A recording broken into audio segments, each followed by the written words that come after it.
अस्सलाम दोस्तों, मैं हूं साजिद महमूद ताहिर और आप देख रहे हैं चैनल वीज़ा बेस। दोस्तों, आज के प्रोग्राम में मैं आपको एक ऐसे मुल्क से मुतारफ़ कराने जा रहा हूं जिसने 1975 में पुर्तगाल से आज़ादी हासिल की थी। तो ये मुल्क वाक़या है सऊदर्न अफ्रीकन साइड पे, अटलांटिक ओशन की साइड पे, जहाँ पे बहरे ओकेनियस आप शायद बोलते हैं। तो उस साइड पे ये कंट्री वाक़या है। इसके जो मेन प्रोडक्शन हैं, इसकी ऑयल इंडस्ट्री है इनकी, जो सबसे बड़ी प्रोडक्शन है, और इसके बाद फ़िश है, और जो है वो अपना हीरे हैं और जवाहरात वगैरह, ये जो है ना वो उनकी मेन एक्सपोर्ट्स में आती हैं। और ये कंट्री जो है ये इसने 1975 में आज़ादी हासिल की थी पुर्तगाल से। और इसके अलावा ये फाउंडर मेंबर भी है साउदर्न अफ्रीकन डेवलपमेंट कम्युनिटी का, उनमें ये शामिल है। और इसका जो, अगर आप वीज़ा हासिल करना चाहेंगे तो इसकी कौंसलेट है वो पाकिस्तान में मौजूद है। इसका कौंसलेट जनरल कराची में मौजूद है, और उनका एड्रेस है जनाब 78 मेन सवा एवेन्यू, फेज़ 6 DHA कराची। तो इसमें उनका ऑफिस है, या उसमें द कंसुलेट जनरल है। लेकिन इसमें आपको वीज़ा नहीं अप्लाई करना। वीज़ा अप्लाई करने के लिए आपके पास ऑनलाइन प्लेटफॉर्म मौजूद है। तो उसमें कोई ज़्यादा लंबी चौड़ी इन्फॉर्मेशन नहीं चाहिए होती। उसमें सिर्फ और सिर्फ आपका नाम, वल्दियत, date of birth, passport details, issue, expiry, और इसके अलावा जनाब आपको वैक्सीनेशन सर्टिफिकेट चाहिए होगा। उसका क्या नाम है, उसका ये क्या कहते हैं, कोविड वाला इम्यूनाइजेशन सर्टिफिकेट, ये चाहिए होगा। और इसके अलावा आपको वहाँ का एड्रेस जहाँ पे आपने जाना है, वहाँ की अकोमोडेशन आपके पास कंफर्म होनी चाहिए, और आपके पास रिटर्न टिकट जो है वो कंफर्म होना चाहिए। ये डिटेल्स आपको चाहिए होंगी आपके एप्लीकेशन फॉर्म फिल करने के लिए। और इस मुल्क का नाम पता नहीं, मैंने बताया नहीं बताया, उसका नाम है अंगोला। अंगोला एक ऐसा कंट्री है जिसने 1975 में आज़ादी हासिल की थी पुर्तगाल से। और इसमें जो डॉक्यूमेंट्स आपने, बुनियादी इन्फॉर्मेशन यही है, लेकिन इसमें जो डॉक्यूमेंट्स आपने अपलोड करने हैं वो भी मैं आपको बताता चलूँ। उनमें जनाब आपने पासपोर्ट अपना ऑब्वियसली अपलोड करना है, और एक फ़ोटोग्राफ जो है आपकी जनरल फ़ोटोग्राफ जो है वो वाइट बैकग्राउंड वाला जिसका होता है, वो स्टैंडर्ड फ़ोटोग्राफ वही आपने देना है।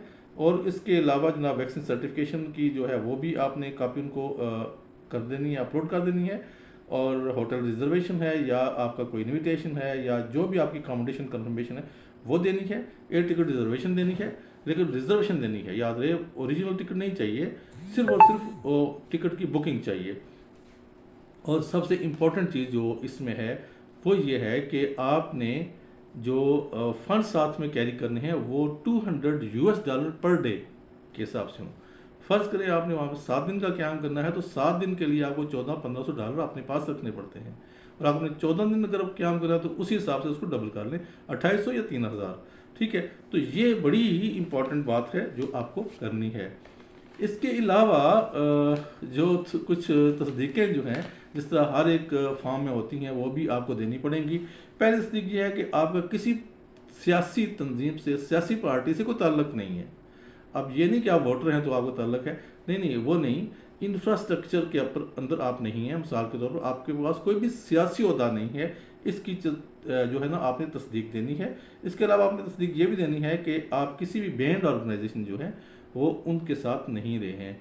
ठीक है, ऐसी तंजीमें जो कि ख़त्म हो चुकी हैं, जिन पर पाबंदी लग चुकी है, उसका आप हिस्सा नहीं थे। और आपका किसी भी मुल्क में कोई भी क्रिमिनल रिकॉर्ड नहीं है, ये भी आपने तस्दीक देनी है। और आपने ये तस्दीक भी देनी है कि आप गवर्नमेंट एम्प्लॉय नहीं हैं, गवर्नमेंट के मुलाजिम नहीं हैं। लेकिन ऑन द अदर हैंड अगर आप गवर्नमेंट के मुलाजिम अप्लाई करें तो फिर आपने गवर्नमेंट के मुलाजिम के हैसियत से वो डॉक्यूमेंट्स वो प्रोवाइड कर देने हैं। और अगर आप ये भी आपने तस्दीक नहीं कि आप किसी भी क्रॉनिक डिजीज़ का शिकार नहीं हुए हैं, किसी ऐसी बीमारी, वबाई बीमारी का शिकार नहीं हैं। और आखिरी तस्दीक ये होती है कि आप कहीं भी बैंक डिफ़ॉल्टर नहीं हैं, किसी भी फाइनेंशियल इंस्टीट्यूट से आप डिफ़ॉल्टर नहीं हैं। तो ये है जो बुनियादी जो है वो बेसिक इन्फॉर्मेशन ही समझ लें। इसमें कोई इतनी बड़ी लंबी चौड़ी तस्दीक नहीं है, ना कोई इतनी लंबी चौड़ा डॉक्यूमेंट है जो आपने देना है जिसके लिए आपकी प्रॉब्लम होगी।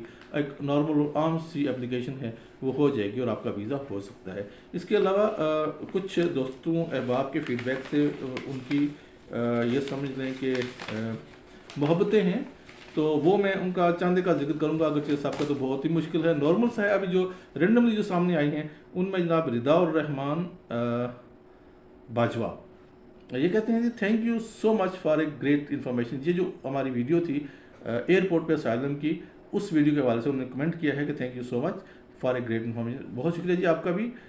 मोहम्मद इमरान खान इनने भी कहा है जिस sir I need your contact number. Okay, मैं आपको कॉन्टैक्ट नंबर दिए देता हूँ। उसके बाद मी एंड माई जर्नी, इन ये एक आइडिया उन्होंने कहा जी गुड, और साथ में सेकंड जो उन्होंने कहा कि जज़ाकल्ला, ये भी हमारी किसी वीडियो पे उनके कमेंट आए हैं।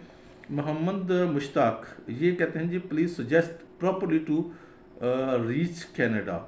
दरअसल हमने एक वीडियो डाली थी जिसमें जो कैनेडियन वीज़ा के लिए स्कैम हो रहे हैं आजकल, उस हवाले से एक वीडियो थी अवेयरनेस के लिए, पब्लिक अवेयरनेस के लिए कि लोग जो है धोखे में ना आएँ और अपने पैसे ना लुटाएं।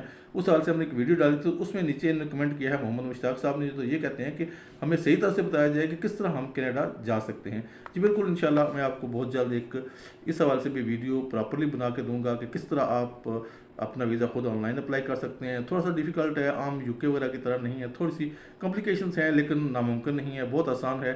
और बहुत बुनियादी चीज़ें उनको भी रिक्वायर है, कोई लंबे चौड़े उनको डॉक्यूमेंट रिक्वायर नहीं होते हैं।